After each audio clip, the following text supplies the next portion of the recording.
Welcome to All Things Eerie, a collection of spooky tales brought to you by the Nashville Public Library.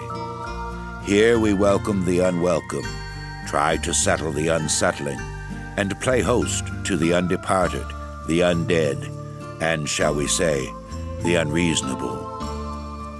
As we enter the land of shadows and uncertainty, the twilight of your imagination, relax while we pull aside the curtain. Indeed, lift the veil of the secret and unknown. And don't look around too much. It's bad for the nerves. Pull your blanket tight around you and make way for this evening's selection.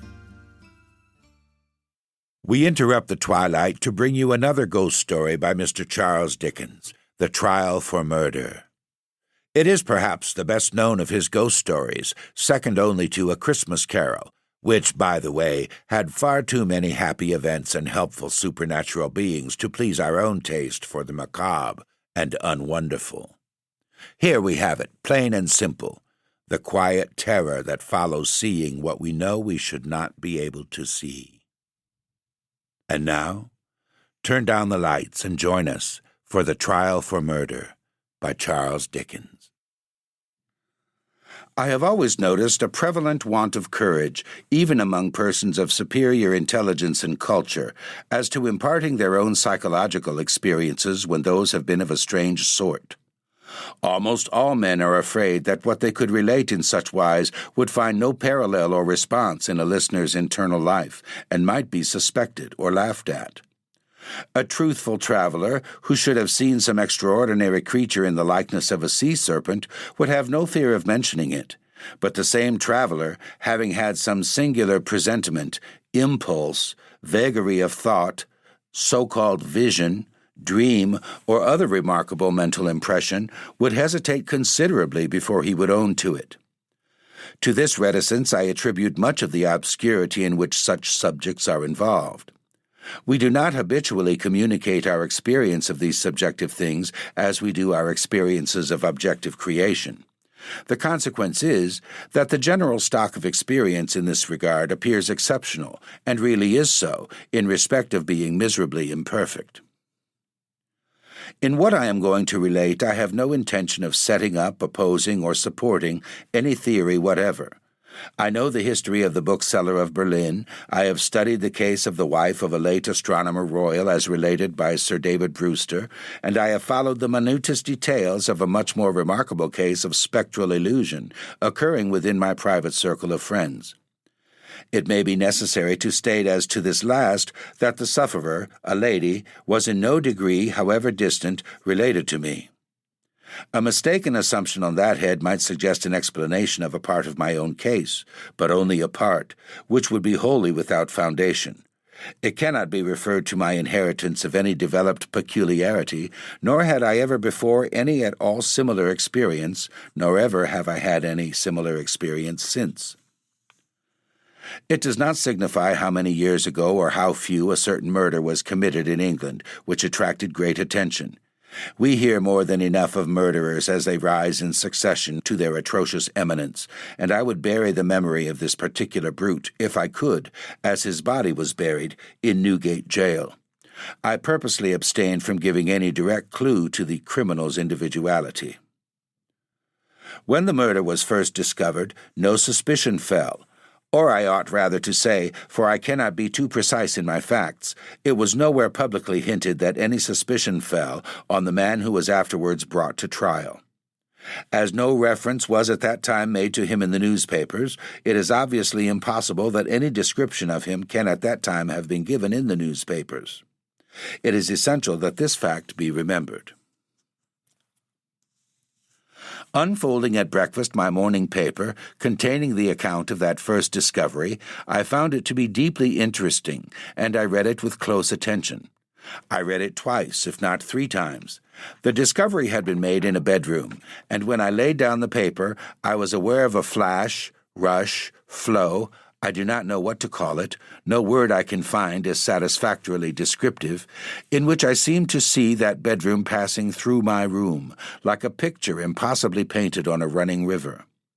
Though almost instantaneous in its passing, it was perfectly clear, so clear that I distinctly, and with a sense of relief, observed the absence of the dead body from the bed. It was in no romantic place that I had this curious sensation, but in chambers in Piccadilly, very near to the corner of St. James's Street. It was entirely new to me. I was in my easy-chair at the moment, and the sensation was accompanied with a peculiar shiver which started the chair from its position. But it is to be noted that the chair ran easily on casters. I went to one of the windows, there are two in the room, and the room is on the second floor, to refresh my eyes with the moving objects down in Piccadilly. It was a bright autumn morning, and the street was sparkling and cheerful. The wind was high. As I looked out, it brought down from the park a quantity of fallen leaves, which a gust took and whirled into a spiral pillar. As the pillar fell and the leaves dispersed, I saw two men on the opposite side of the way, going from west to east. They were one behind the other. The foremost man often looked back over his shoulder. The second man followed him at a distance of some 30 paces, with his right hand menacingly raised. First, the singularity and steadiness of this threatening gesture in so public a thoroughfare attracted my attention, and next, the more remarkable circumstance that nobody heeded it. Both men threaded their way among the other passengers with a smoothness hardly consistent even with the action of walking on a pavement, and no single creature that I could see gave them place, touched them, or looked after them. In passing before my windows, they both stared up at me. I saw their two faces very distinctly, and I knew that I could recognize them anywhere. Not that I had consciously noticed anything very remarkable in either face, except that the man who went first had an unusually lowering appearance, and that the face of the man who followed him was of the color of impure wax. I am a bachelor, and my valet and his wife constitute my whole establishment.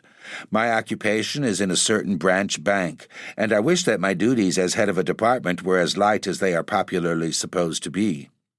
They kept me in town that autumn when I stood in need of change. I was not ill, but I was not well. My reader is to make the most that can be reasonably made of my feeling jaded, having a depressing sense upon me of a monotonous life, and being slightly dyspeptic. I am assured by my renowned doctor that my real state of health at that time justifies no stronger description, and I quote his own from his written answer to my request for it. As the circumstances of the murder, gradually unraveling, took stronger and stronger possession of the public mind, I kept them away from mine by knowing as little about them as was possible in the midst of the universal excitement. But I knew that a verdict of willful murder had been found against the suspected murderer, and that he had been committed to Newgate for trial. I also knew that his trial had been postponed over one sessions of the Central Criminal Court, on the ground of general prejudice and want of time for the preparation of the defense. I may further have known, but I believe I did not, when or about when the sessions to which his trial stood postponed would come on. My sitting room, bedroom, and dressing room are all on one floor. With the last there is no communication but through the bedroom. True, there is a door in it, once communicating with the staircase, but a part of the fitting of my bath has been, and had then been for some years, fixed across it. At the same period, and as a part of the same arrangement, the door had been nailed up and canvassed over. I was standing in my bedroom late one night, giving some directions to my servant before he went to bed. My face was towards the only available door of communication with the dressing-room, and it was closed. My servant's back was toward the door. While I was speaking to him, I saw it open, and a man look in, who very earnestly and mysteriously beckoned to me. The man was the man who had gone second of the two along Piccadilly, and whose face was the color of impure wax. The figure, having beckoned, drew back and closed the door. With no longer pause than was made by my crossing the bedroom, I opened the dressing-room door and looked in. I had a lighted candle already in my hand. I felt no inward expectation of seeing the figure in the dressing-room, and I did not see it there. Conscious that my servant stood amazed, I turned round to him and said, "Derek, Could you believe that in my cool senses I fancied I saw As I there laid my hand upon his breast with a sudden start, he trembled violently and said, "O Lord, yes, sir, a dead man beckoning." Now I do not believe that this John Derrick, my trusty and attached servant for more than 20 years, had any impression whatever of having seen any such figure, until I touched him. The change in him was so startling, when I touched him, that I fully believe he derived his impression in some occult manner from me at that instant. I bade John Derrick bring me some brandy, and I gave him a dram, and was glad to take one myself. Of what had preceded that night's phenomenon, I told him not a single word. Reflecting on it, I was absolutely certain that I had never seen that face before, except on the one occasion in Piccadilly. Comparing its expression when beckoning at the door with its expression when it had stared up at me as I stood at my window, I came to the conclusion that on the first occasion it had sought to fasten itself upon my memory, and that on the second occasion it had made sure of being immediately remembered. I was not very comfortable that night, though I felt a certainty, difficult to explain, that the figure would not return. At daylight I fell into a heavy sleep, from which I was awakened by John Derrick's coming to my bedside with a paper in his hand. This paper, it appeared, had been the subject of an altercation at the door between its bearer and my servant. It was a summons to me to serve upon a jury at the forthcoming sessions of the Central Criminal Court at the Old Bailey. I had never before been summoned on such a jury, as John Derrick well knew. He believed, I am not certain at this hour whether with reason or otherwise, that this class of jurors were customarily chosen on a lower qualification than mine, and he had at first refused to accept the summons. The man who served it had taken the matter very coolly. He had said that my attendance or non-attendance was nothing to him. There the summons was, and I should deal with it at my own peril, and not at his. For a day or two I was undecided whether to respond to this call or take no notice of it. I was not conscious of the slightest mysterious bias, influence, or attraction, one way or the other. Of that I am as strictly sure as of every other statement that I make here. Ultimately I decided, as a break in the monotony of my life, that I would go. The appointed morning was a raw morning in the month of November. There was a dense brown fog in Piccadilly, and it became positively black and in the last degree oppressive east of Temple Bar. I found the passages and staircases of the courthouse flaringly lighted with gas, and the court itself similarly illuminated.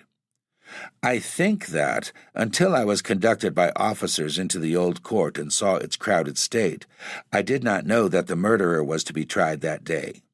I think that, until I was so helped into the old court with considerable difficulty, I did not know into which of the two courts sitting my summons would take me. But this must not be received as a positive assertion, for I am not completely satisfied in my mind on either point. I took my seat in the place appropriated to jurors in waiting, and I looked about the court as well as I could through the cloud of fog and breath that was heavy in it. I noticed the black vapor hanging like a murky curtain outside the great windows, and I noticed the stifled sound of wheels on the straw or tan that was littered in the street. Also the hum of the people gathered there, which a shrill whistle or a louder song or hail than the rest occasionally pierced. Soon afterwards the judges, 2 in number, entered and took their seats. The buzz in the court was awfully hushed. The direction was given to put the murderer to the bar. He appeared there, and in that same instant I recognized in him the first of the 2 men who had gone down Piccadilly. If my name had been called then, I doubt if I could have answered to it audibly, but it was called about 6th or 8th in the panel, and I was by that time able to say, "Here!" Now, observe. As I stepped into the box, the prisoner, who had been looking on attentively, but with no sign of concern, became violently agitated and beckoned to his attorney. The prisoner's wish to challenge me was so manifest that it occasioned a pause, during which the attorney, with his hand upon the dock, whispered with his client and shook his head.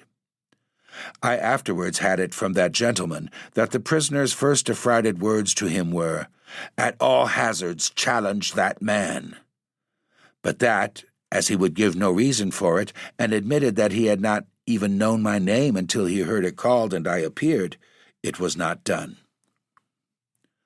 Both on the ground already explained that I wished to avoid reviving the unwholesome memory of that murderer, and also because a detailed account of his long trial is by no means indispensable to my narrative, I shall confine myself closely to such incidents in the 10 days and nights during which we, the jury, were kept together, as directly bear on my own curious personal experience. It is in that, and not in the murderer, that I seek to interest my reader. It is to that, and not to a page of the Newgate calendar, that I beg attention. I was chosen foreman of the jury. On the second morning of the trial, after evidence had been taken for 2 hours, I heard the church clock strike. Happening to cast my eyes over my brother jurymen, I found an inexplicable difficulty in counting them. I counted them several times, yet always with the same difficulty. In short, I made them one too many. I touched the brother juryman whose place was next to me, and I whispered to him, "Oblige me by counting us." He looked surprised by the request, but turned his head and counted. "Why," says he suddenly, "we are but no, it's not possible. No, we are 12. According to my counting that day, we were always right in detail, but in the gross we were always one too many.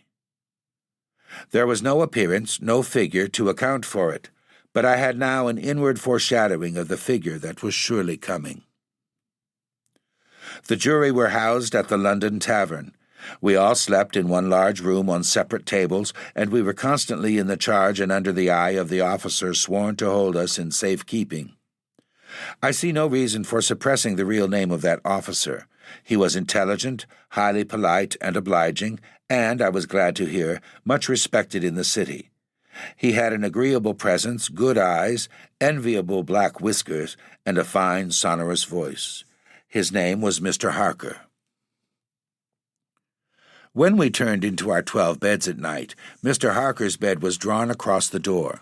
On the night of the second day, not being disposed to lie down, and seeing Mr. Harker sitting on his bed, I went and sat beside him and offered him a pinch of snuff.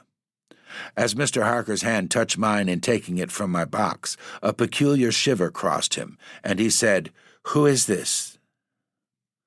Following Mr. Harker's eyes and looking along the room, I saw again the figure I expected, the second of the 2 men who had gone down Piccadilly. I rose and advanced a few steps, then stopped, and looked around at Mr. Harker. He was quite unconcerned, laughed, and said in a pleasant way, "I thought for a moment we had a 13th juryman, without a bed, but I see it is the moonlight." Making no revelation to Mr. Harker, but inviting him to take a walk with me to the end of the room, I watched what the figure did. It stood for a few moments by the bedside of each of my 11 brother jurymen, close to the pillow. It always went to the right-hand side of the bed, and always passed out, crossing the foot of the next bed. It seemed, from the action of the head, merely to look down pensively at each recumbent figure. It took no notice of me, or of my bed, which was that nearest to Mr. Harker's. It seemed to go out where the moonlight came in, through a high window, as if by an aerial flight of stairs. Next morning at breakfast, it appeared that everybody present had dreamed of the murdered man last night, except myself and Mr. Harker. I now felt as convinced that the second man who had gone down Piccadilly was the murdered man, so to speak, as if it had been borne into my comprehension by his immediate testimony. But even this took place, and in a manner for which I was not at all prepared. On the 5th day of the trial, when the case for the prosecution was drawing to a close, a miniature of the murdered man, missing from his bedroom upon the discovery of the deed, and afterwards found in a hiding place where the murderer had been seen digging, was put in evidence. Having been identified by the witness under examination, it was handed up to the bench, and thence handed down to be inspected by the jury. As an officer in a black gown was making his way with it across to me, the figure of the second man who had gone down Piccadilly impetuously started from the crowd, caught the miniature from the officer, and gave it to me with his own hands, at the same time saying, in a low and hollow tone, before I saw the miniature, which was in a locket, I was younger then, and my face was not then drained of blood. It also came between me and the brother juryman to whom I would have given the miniature, and between him and the brother juryman to whom he would have given it, and so passed it on through the whole of our number and back into my possession. Not one of them, however, detected this. At table, and generally when we were shut up together in Mr. Harker's custody, we had from the first naturally discussed the day's proceedings a good deal. On that fifth day, the case for the prosecution being closed, and we having that side of the question in a completed shape before us, our discussion was more animated and serious. Among our number was a vestryman, the densest idiot I have ever seen at large, who met the plainest evidence with the most preposterous objections, and who was sided with by two flabby parochial parasites, all of the three impaneled from a district so delivered over to fever that they ought to have been upon their own trial for 500 murders. When these mischievous blockheads were at their loudest, which was towards midnight, while some of us were already preparing for bed, I again saw the murdered man. He stood grimly behind them, beckoning to me. On my going towards them and striking into the conversation, he immediately retired. This was the beginning of a separate series of appearances, confined to that long room in which we were confined. Whenever a knot of my brother jurymen laid their heads together, I saw the head of the murdered man among theirs. Whenever their comparison of notes was going against him, he would solemnly and irresistibly beckon to me. It will be borne in mind that down to the production of the miniature, on the fifth day of the trial, I had never seen the appearance in court. 3 changes occurred now that we entered on the case for the defense. 2 of them I will mention together first. The figure was now in court continually, and it never there addressed itself to me, but always to the person who was speaking at the time. For instance, the throat of the murdered man had been cut straight across. In the opening speech for the defense, it was suggested that the deceased might have cut his own throat. At that very moment, the figure, with its throat in the dreadful condition referred to, this it had concealed before, stood at the speaker's elbow, motioning across and across its windpipe, now with the right hand, now with the left, vigorously suggesting to the speaker himself the impossibility of such a wound having been inflicted by either hand. For another instance, a witness to character, a woman, deposed to the prisoner's being the most amiable of mankind. The figure at that instant stood on the floor before her, looking her full in the face, and pointing out the prisoner's evil countenance with an extended arm and an outstretched finger. The third change now to be added impressed upon me strongly as the most marked and striking of all. I do not theorize upon it, I accurately state it, and there leave it. Although the appearance was not itself perceived by those whom it addressed, its coming close to such persons was invariably attended by some trepidation or disturbance on their part. It seemed to me as if it were prevented, by laws to which I was not amenable, from fully revealing itself to others, and yet as if it could invisibly, dumbly, and darkly overshadow their minds. When the leading counsel for the defense suggested the hypothesis of suicide, and the figure stood at the learned gentleman's elbow, frightfully sawing at its severed throat, it is undeniable that the counsel faltered in his speech, lost for a few seconds the thread of his ingenious discourse, wiped his forehead with his handkerchief, and turned extremely pale.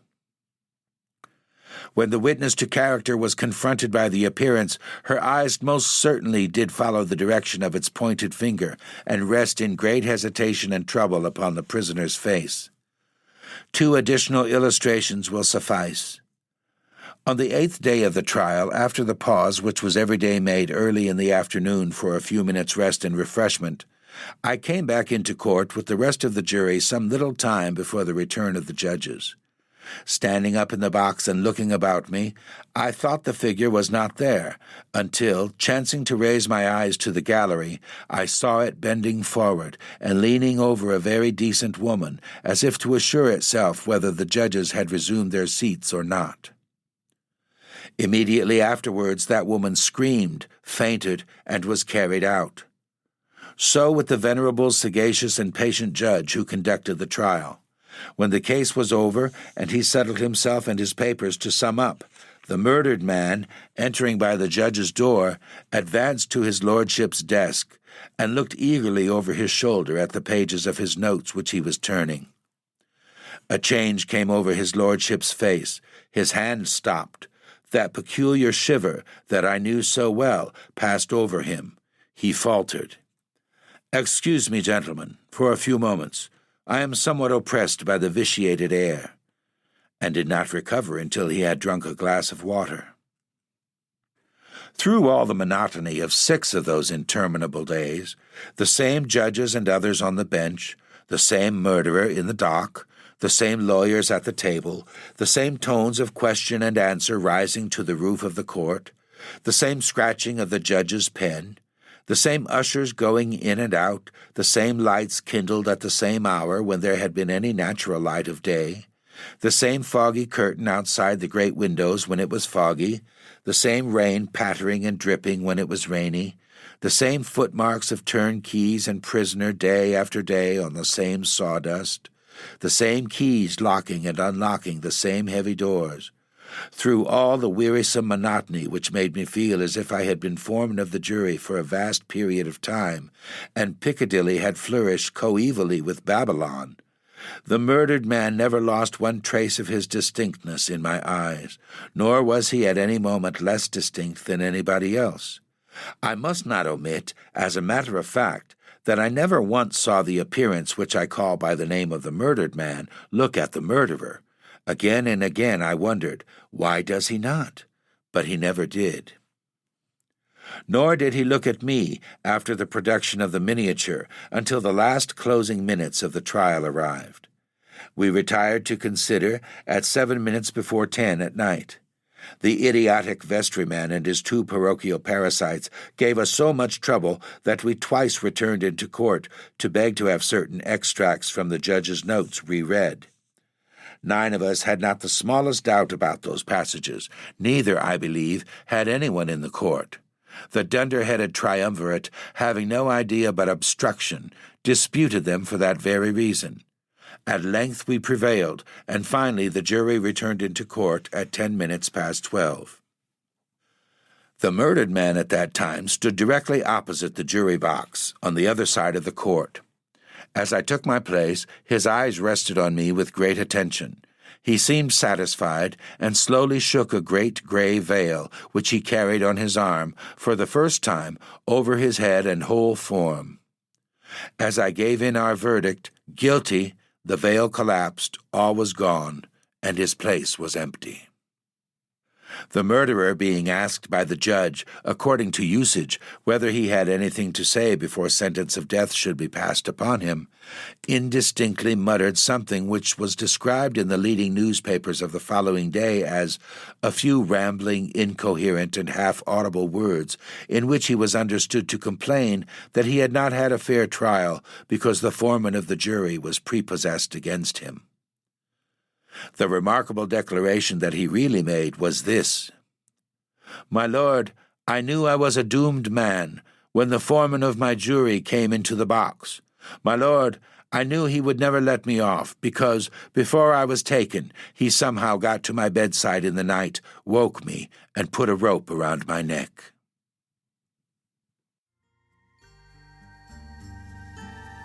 Thanks for being with us and for listening to All Things Eerie.